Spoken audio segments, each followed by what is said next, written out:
Welcome to the channel, everybody. So today we are going to be continuing on our journey to Cavalier with Act 5.3.3. This one is a fairly straightforward. All of Act 5.3 is based around making sure you have a team of a certain class. For this one, what we're looking at is going to be Mutant. The global node for this one is X Gene. All champions classes except Mutant take 50% base attack rate reduction. So as long as you've got a good Mutant team, which there are tons of amazing mutants. You got Kitty, you got Apocalypse, you got Archangel, you got Colossus, Wolverine. The list goes on and on and on. Sunspot. Doesn't matter. You can get through these paths fairly easily and just continue on, okay? The only other thing to keep in mind really here is going to be the mini bosses are Winter Soldier and Elektra. Both of them have heal prevention, Optimus and Pessimist. So the first 20% of the 25% of the fight and the last 25% of the fight are going to be a little bit more difficult, but easy enough to still cheese through, especially if you've got a good mutant team in front of you that you're already taking in for the path. And then the final fight is Rogue, which you can do with a mutant.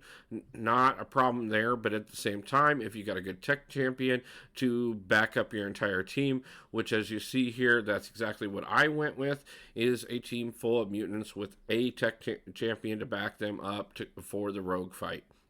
Again, we'll talk about what she has going for her as we get further into the path.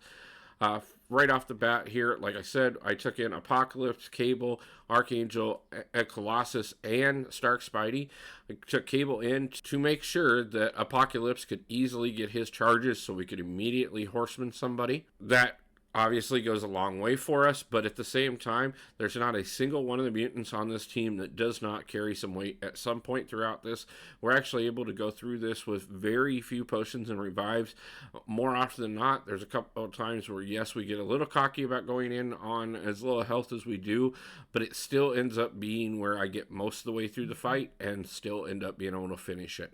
Like I said here, you can see the only thing on the global node is really honestly knowing, obviously they're boosted. This is a given, but as well is the X Gene. So like I said, there's nothing on this path that you need to worry about until you get to the mini bosses. I will talk about a little bit here the fact that as you go through this here, you're going to have Abomination, Venom, Hood, Joe Fixit, Spider-Man Classic, Ghost Rider, Thor, Dormammu, Electro, and Moon Knight on the path. Now, Thor, Jane Foster, Dormammu, and Moon Knight all do actually contribute to unlinking nodes. Biggest thing that are going to come off of this for the Rogue fight is you are going to pull off the recovery and the enhanced crits there. You're still going to be wanting to avoid letting her get too much out there, but at the same time, if you do slip up, making sure that she's not taking extra recovery and also making sure that you're not having her hit for extra damage is a great benefit to getting through this path as well, especially since you don't have to worry about any of the extras. You don't have to worry about having any keys. This is a straight shot path, easy enough to pick up and get through. Now, like I said here, after that, you're going to go over here to Winter Soldier and Elektra, who both have that Optimus, Pessimist, and heal prevention. And then finally, we're going to come down here to Rogue. Now, notable things to take into consideration with Rogue is if she gets above a 15-hit combo, she will ignore your armor and your invasions. The other thing about that is she does have combo shield. So you're going to want to watch getting hit by her too much. That's another reason why we brought in Stark Spidey, is because not only does he have that class advantage, but we have extra evade on that, so we got a better chance of keeping her from ever building up to that combo. Now, lastly, she is going to be a bit more aggressive, so you are going to have to make sure that you, as much as you're trying to stay out of her range, you are getting in there and pushing her back, because she will trap you in that corner real quick if you're not. Lastly, you're going to want to keep in mind that she does have the unblockable finale on, so after she gets below 25% health, everything she does is unblockable. So watch yourself real close at that point. Let's go ahead and get in here and look at this. This is actually a fairly quick one. We're going to go through this so fast that we're barely even going to have time to talk about it. Okay, guys, right off the bat here, like I said, we brought in Apocalypse because we do have that cable synergy going.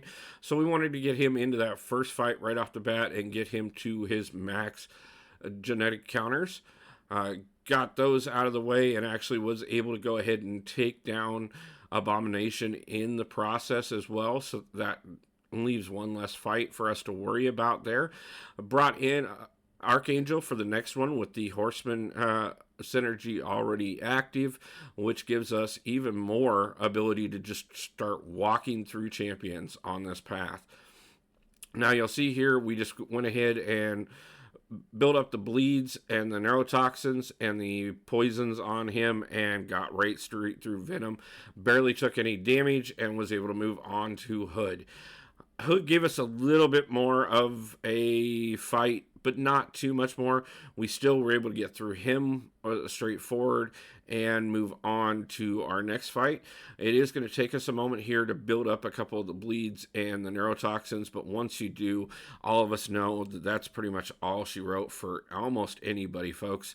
If you can get those built up onto any champion that is able to bleed and isn't poison immune, you're going to walk through them. Now, we did go into Joe Fixit here without healing up any. This was a bit of a risk, obviously, being a little cocky that we were doing really well at this point. And so we did get most of the way through it, but we slipped up a little bit here, still pushed him to the point where we were down to less than 40% by the time we took him down. So we went ahead and finished him off with Colossus because no reason to use revives. We've got plenty of people on the team. We'll go ahead and continue down the path and see if we do need to use a revive. We'll do it as a team instead of wasting it on individual fights. So we've moved on with Colossus to the Spider-Man fight here. Now, of course, this is right after the new Spider-Man buff. So that is considerable to take into what some of his kit does differently. But one of the nice things about it is he does put a couple debuffs on you that are non-damaging debuffs, which if you have the willpower mastery on, is a great chance to heal up your champion. As you'll see here, there's a couple times I slip up, but more often than not, I take a little extra time on this fight just because I'm letting as much of that account towards building me back up, bringing me out of this fight. I was hoping to come out of it 70-80% ahead, but still was able to come out of it over 60% out ahead, even with taking the damage we did there. So we went ahead and moved on to Ghost Rider here. Obviously, still got Archangel down there, so we're going to go ahead and move on with Colossus, let him continue down the path here. Any mutant champion, like I said, especially anybody in the God tier, demigod tier, or the higher class tiers, especially if they're a mutant that you're good with, you're gonna walk through this. Most of these fights are straightforward. Like I said, we finished up the Ghost Rider fight fairly quickly there, even with being hurt there. Then we moved on to Jane Foster here. This is one of those fights, like I said, that we're going to remove an armor buff off of the boss there. So we're going to want to watch trying to get through this. Still a straightforward fight, as you can see. For the most part, we were walking through her up until the point that we did catch one of those shock charges that we missed the dex on. We did still finish her off with 2% health and moved on to Dormammu here.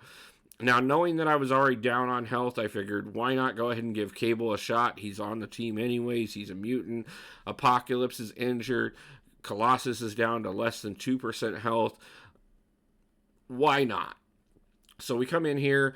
Now, Cable is not somebody I use a lot, but at the same time, whatever I can get out of this so that we can avoid using the potions or revives then before we get to the boss, or as long as we can go without getting to the boss there. So we turn around and brought in Apocalypse to finish it off after Cable had done over 50% of the work. Obviously, like I said, Apocalypse is still a little injured from that first fight, hasn't regained his genetic charges yet, so we didn't finish him off, but we did turn around and come back in. Colossus, 2% health. A little risky, but again, still pulled it off.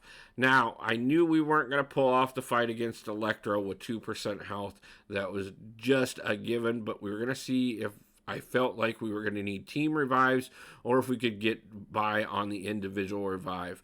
So we went with the individual revive, went in, took Electro out off of the bleeds, and kept him from taking us out, which left me open to go ahead and heal up with what little we had to go into the Moon Knight fight here and walk into it.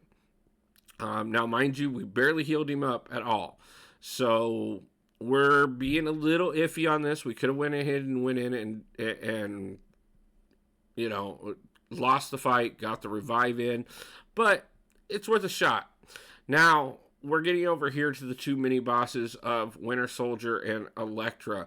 Now, not only do we have the advantage of the global node keeping us from not having that 50% reduction, but at the same time, we are looking at a mutant advantage over these two skill champions, both of which are easy to bleed, both of which are pretty much meme tier more often than not. How many times have we watched Winter Soldier get beat up over the years?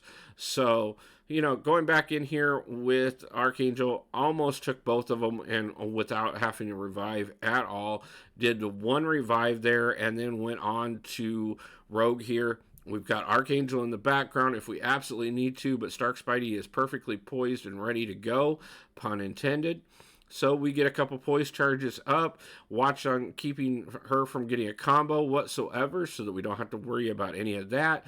Avoid that special one to make sure we're baiting it out, and that's all she wrote, folks.